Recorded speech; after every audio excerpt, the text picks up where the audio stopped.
A middle school student in Collin County has tested positive for measles.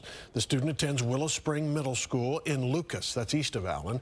The news coming days after Collin County warned of possible measles exposure. Fox 4's Casey Stiegel in the studio tonight with more on what he's learned. Casey. Yeah, Steve, good evening. As with the majority of these measles cases that we've seen across the state this year, the most recent instance right here in North Texas involves a school-aged child. Today, Collin County health officials confirmed a case of the measles virus in a student at Willow Springs Middle School. That is in Lucas, a fairly small community less than 7 miles southeast of Allen. Leaders there say that they are working closely with school and public health officials to notify anybody who may have come in close contact and also implementing the appropriate precautions.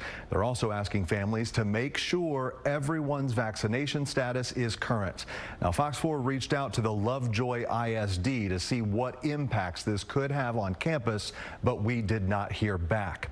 Last week, you may remember, the same county warned of a possible public measles exposure after a person who'd spent time in the area tested positive. According to health officials, that person visited at least 3 Plano shopping venues while infectious.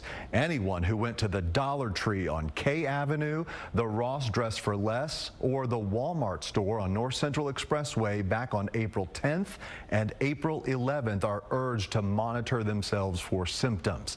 Statewide, meantime, the total number of measles cases has now grown to 624 since January, when the outbreak was first reported. 64 of those patients have been hospitalized during that time frame, and 2 young children have died. Gaines County in West Texas remains ground zero, as most of the infections have been reported in that region among unvaccinated kids. Measles is one of the most contagious diseases on the planet. It's transmitted through contact with contaminated surfaces or, of course, by air. Public health officials say the virus can remain airborne for up to 2 hours after an infected person is gone. Yeah, Casey, it's scary. We've heard, and you can confirm this, it's like if that one person was walking around a huge store and you were in that huge store at the same time, 90% of the people are going to get measles. It's crazy. That's exactly why they're issuing these health alerts and reminding people that if they are not up to date on their vaccines, they need to get them. Yep. Steve. All right. We'll have the stores and locations and dates again if you want them online.